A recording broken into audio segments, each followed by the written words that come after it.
Hey boys and girls, Mrs. Pfeiffer here. In this video, I'm going to be reading a story called Balloons Over Broadway, and it is about the Thanksgiving Day Parade, the Macy's Thanksgiving Day Parade. So every year, except this year because of COVID, but every year they have a Thanksgiving parade. If you've never watched it, it's on Thanksgiving, and they have a parade in New York City. It's really big. They have balloons and bands and shows and famous celebrities that sing songs and all kinds of stuff.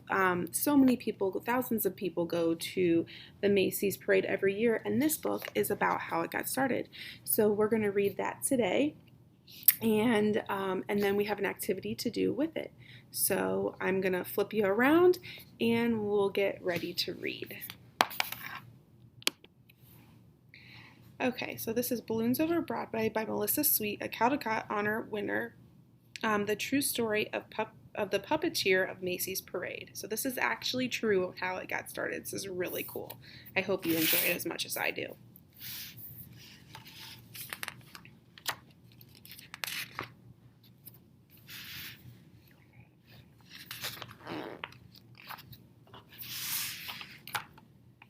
From the time he was a little boy, Tony Sarg loved to figure out how to make things move. He once said he became a marionette man when he was only 6 years old.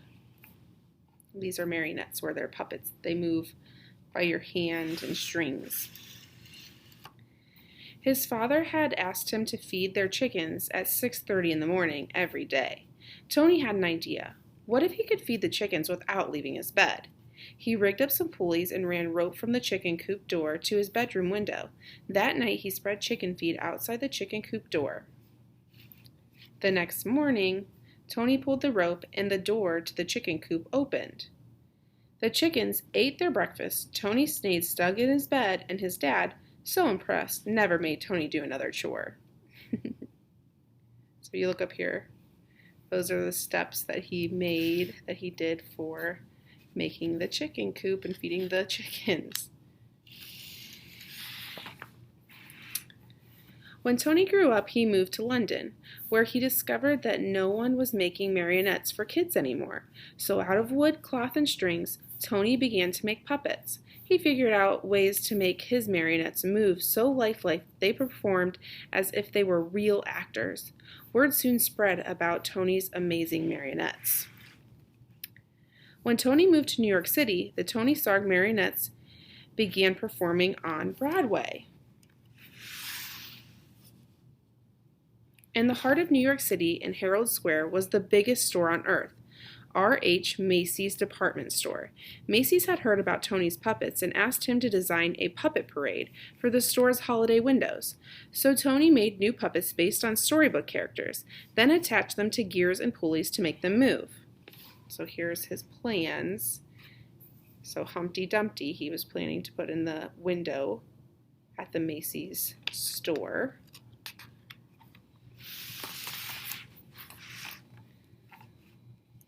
In Macy's Wondertown windows, Tony's mechanical marionettes danced across the stage as if by magic.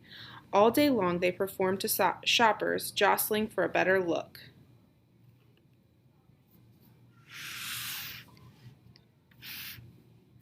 But Macy's had an even bigger job in store for Tony.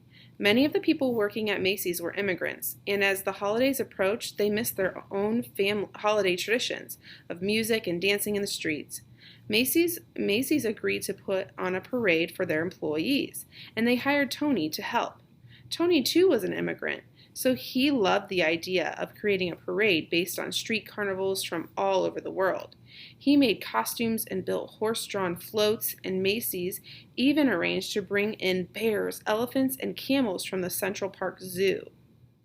So he got to start making some of the floats and stuff for the first parade.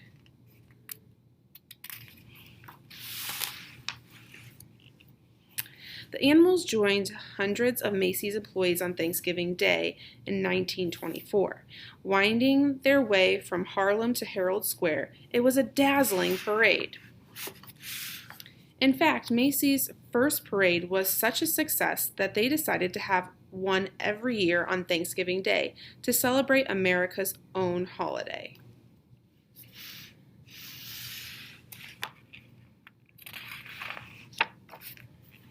Each year the parade grew, but when Macy's brought in lions and tigers in addition to the bears, elephants, and camels, the animals roared and growled and frightened the children. Tony, can you think of something spectacular? Okay. Macy's asked Tony to replace the animals.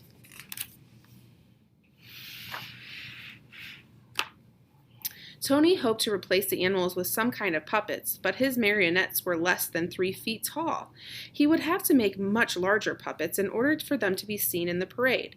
And how could he make them strong enough to hold up in the bad weather, yet light enough to move up and down the streets? Tony knew of a company in Ohio that made blimps out of rubber, the perfect material for any weather. When he called the company and showed them his sketches, they agreed to make what Tony wanted. Still, how would Tony make his big puppets move? Then Tony had an idea from an Indonesian rod puppet in his toy collection. So can you think of what company they're talking about in Ohio? If you were thinking about Goodyear, it is the blimp. On Thanksgiving Day, Tony's creatures, some as high as 16 feet, spilled into the streets, and the crowds cheered wildly. Part puppet, part balloon, and the air-filled rubber bags wobbled down the avenues propped up by wooden sticks. So they have sticks at the bottom that they're pushing them, kind of propping them up to walk them around. But now the sidewalks were so packed with people that only those in the first few rows could really see the parade.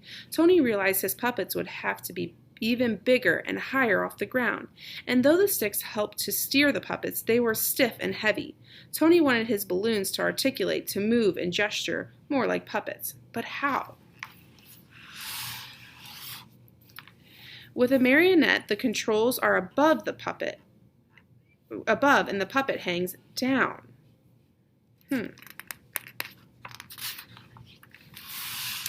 But what if the controls were below and the puppet could rise up?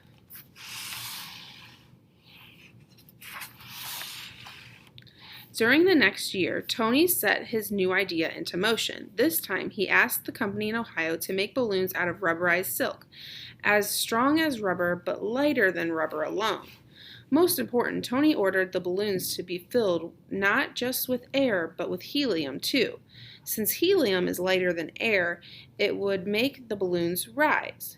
Once the puppets were completed, they were deflated and shipped back to Tony in New York. Tony did not know if everything would go as planned.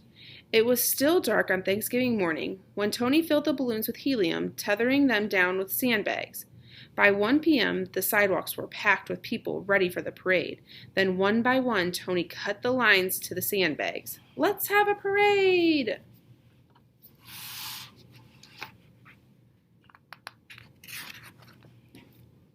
Oh, this page just got to be turned.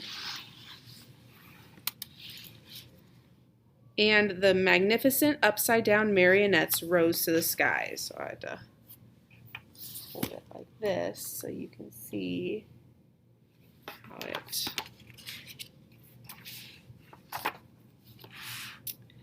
Nodding and waving to the crowds below, they sailed past Central Park. They sailed down Broadway. They shimmered and swayed through the canyons of New York City.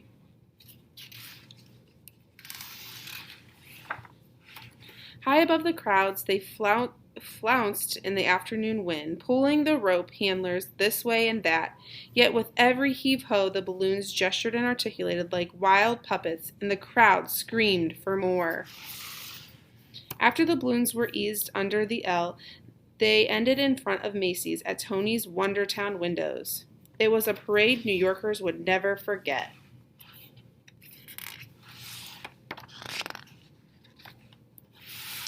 And from that day on, every Thanksgiving morning, crowds have lined the sidewalks of New York City to see what new balloons would rise to the skies for Macy's famous parade. Tony Sarg, the puppeteer who loved to figure out how to make things move, had set the stage with a little rigging for a puppet to be anything anyone could imagine it to be.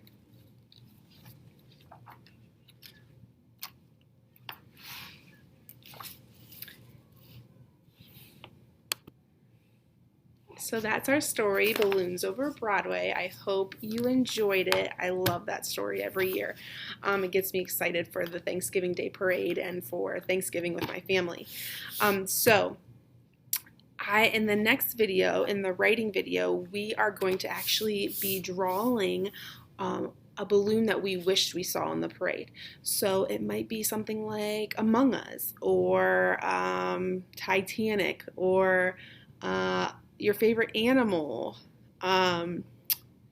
your favorite cartoon character. So you're going to draw that, and I'll do one with you, and then we're going to write a letter to Macy's and see and explain to them why we think our parade or our balloon would be best in their parade. So I will see you in the next video. Make sure you go back to the slideshow and click on that video. Bye, guys.